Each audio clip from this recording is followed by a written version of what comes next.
Bab 7515 Sepertiga dari warga negara. Steve Rothschild, yang sudah lama memasuki usia lanjut, mengatakan bahwa seorang pria muda berusia 20-an adalah teman dekatnya meskipun ada perbedaan usia. Makna yang terkandung dalam ucapan yang tampaknya biasa saja ini membuat Robert dan Rachel terdiam karena terkejut. Robert tahu lebih baik daripada siapapun betapa besar pengaruh Steve, yang telah menjadi ahli warisah. Bahkan seluruh keluarganya pun tidak dapat menandingi pengaruh satu kalimat pun dari Steve.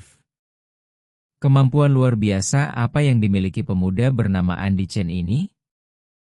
Karena nama belakangnya Chen, pada dasarnya dapat dipastikan bahwa pemuda Asia di hadapannya adalah orang Tiongkok. Orang terkaya di Tiongkok hanya memiliki kekayaan ratusan miliar dolar AS, dan mungkin bahkan belum menembus 100 miliar dolar. Kekayaan kerajaan keluarga Rothschild bernilai lebih dari triliunan dolar AS. Perbedaan di antara mereka bagaikan langit dan bumi. Charlie cukup murah hati saat itu, dan langsung berjalan menghampiri Robert, mengulurkan tangannya dan tersenyum. "Robert, kan? Aku pernah mendengar Steve menyebut namamu.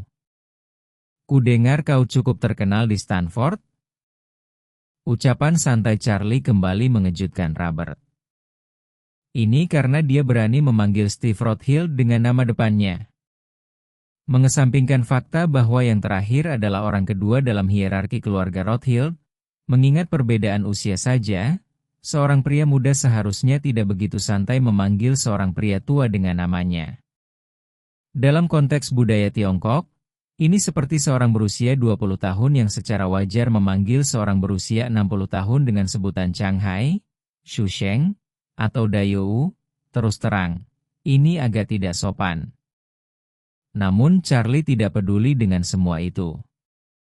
Merupakan suatu kesopanan besar bahwa Charlie tidak langsung memanggilnya Pak Tua Steve, dan Steve sendiri tidak merasa ada yang salah. Sebaliknya, ia merasa bahwa Charlie memanggilnya dengan namanya secara langsung menunjukkan kedekatan tertentu. Dari sudut pandangnya, Charlie bukan lagi sekadar teman meskipun ada perbedaan usia. Ia seperti seorang ayah baginya. Semakin sopan Charlie kepadanya, semakin tidak nyaman perasaannya. Melihat Robert terpaku karena terkejut, Steve segera melangkah maju dan dengan tegas mendesaknya. "Robert, Andy sedang menjabat tanganmu. Sangat tidak sopan jika kamu hanya berdiri di sana seperti itu." Kaki Robert terasa lemas mendengar kata-kata itu. Saat ini, dia tidak lagi berani menebak siapa Charlie. Jadi dia dengan cepat mengulurkan kedua tangannya untuk menjabat satu tangan Charlie, dan berkata dengan gugup dan malu, "Maaf, Tuan Chen. Saya sedikit linglung tadi. Mungkin saya terlalu lelah karena latihan hari ini. Saya harap Anda tidak tersinggung." Charlie langsung menerima permintaan maaf Robert, sambil tersenyum berkata, "Tidak apa-apa, kita semua masih muda, tidak perlu terlalu sopan." Setelah mengatakan itu, Charlie menatap Rachel Getty, yang berdiri di sana dengan tercengang, dan bertanya sambil tersenyum, "Kamu tidak tahu harus memanggil pacarmu apa?" Robert dengan cepat memperkenalkan, "Tuan Chen, izinkan saya memperkenalkan Anda. Ini pacar saya, Rachel Getty.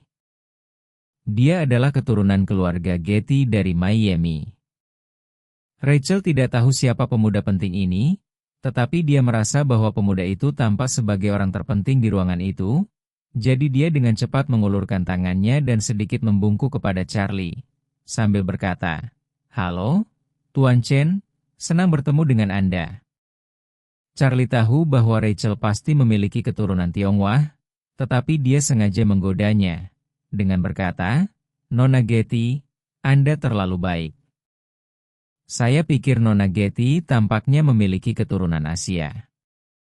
Mungkinkah Anda orang Jepang?" "Tidak, tidak."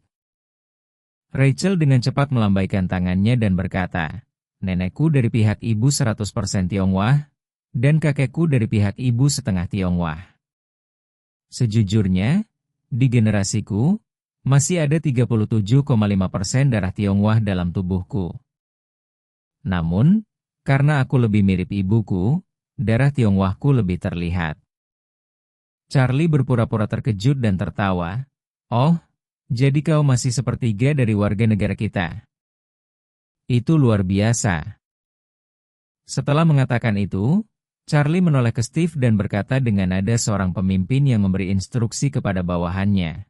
Steve, kau harus menjaga Nona Getty dengan baik di masa mendatang, dan perlakukan dia sebagai masalah penting.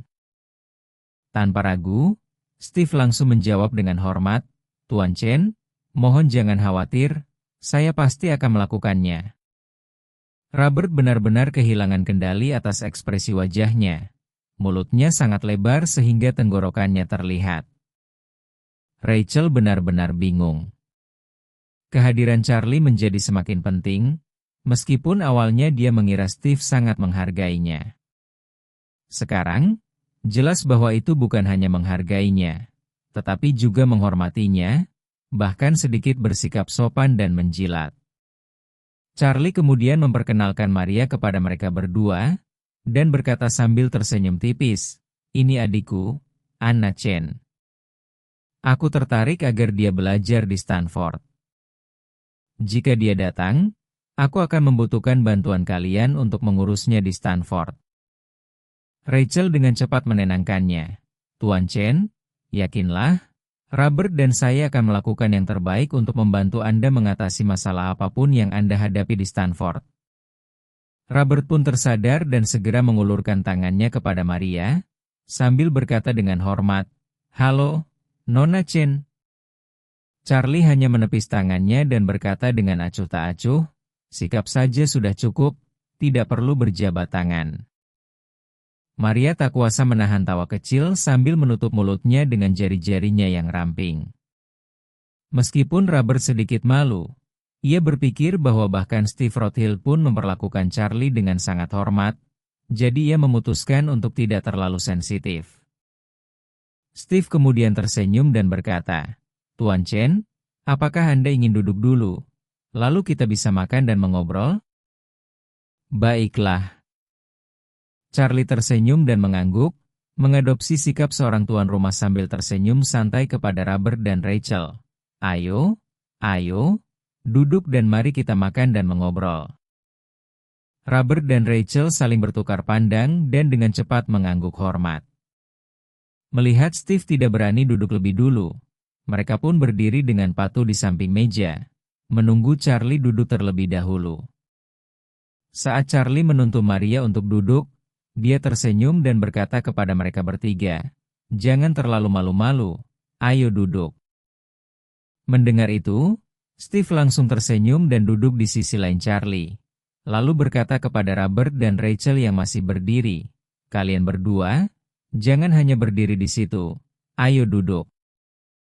Robert benar-benar bingung. Dia bukanlah orang yang terlalu bijaksana atau cerdas, dan dia tidak memiliki pemikiran politik yang kuat. Pada saat ini, dia merasa benar-benar tersesat, sehingga dia sangat berhati-hati dalam segala hal yang dilakukannya dan kehilangan kemampuannya untuk menilai dan menganalisis. Rachel, yang telah diasuh dengan teliti oleh ibunya sejak kecil, jauh lebih dewasa daripada orang kebanyakan. Namun, kedewasaan memiliki batasnya. Pertanyaan ini berada di luar pemahaman Robert, dan juga di luar pemahamannya sendiri, yang berada di tingkat universitas. Banyak sekali kesimpulan yang terlintas di benaknya. Dia mempertimbangkan bahwa Charlie mungkin keturunan dari salah satu keluarga paling bergengsi di Tiongkok, tetapi kemudian dia merasa bahwa itu tidak akan membenarkan kepatuhan Steve. Bahkan Presiden Amerika Serikat pun tidak akan berani memperlakukan Steve dengan begitu arogan. Dia juga mempertimbangkan bahwa Charlie mungkin memiliki semacam rahasia tentang Steve, tetapi tidak satu pun dari penjelasan ini tampak masuk akal. Skandal Epstein sudah cukup besar, bukan? Rahasia itu paling-paling sangat besar, bukan? Tetapi pada akhirnya, selain kematian lelaki tua itu sendiri, tidak ada orang lain yang benar-benar terlibat. Jika orang-orang itu tidak takut terlibat, apa yang harus ditakutkan Steve? Rachel membuat banyak tebakan liar dalam pikirannya, tetapi pada akhirnya dia menepis semuanya. Hal ini membuatnya semakin penasaran tentang identitas Charlie, hingga membuatnya sangat cemas. Setelah kelima orang itu berfoto, Steve menyerahkan menu yang indah itu kepada Charlie dan berkata dengan hormat, "Tuan Chen, apakah Anda ingin melihat apa yang ingin Anda makan?" Charlie tidak mengambil menu, tetapi dengan santai berkata, "Tidak masalah kita makan apa. Kita pergi ke dapur dan lihat bahan-bahan apa yang terbaik dan paling segar hari ini, lalu kita atur menunya." Tiba-tiba Robert merasakan jarum menusuk pantatnya. Dia merasa Charlie memperlakukannya, kakek buyutnya, seperti seorang pelayan, memerintahkannya ke sana kemari. Jika kakek buyutnya diperlakukan seperti ini, bagaimana mungkin dia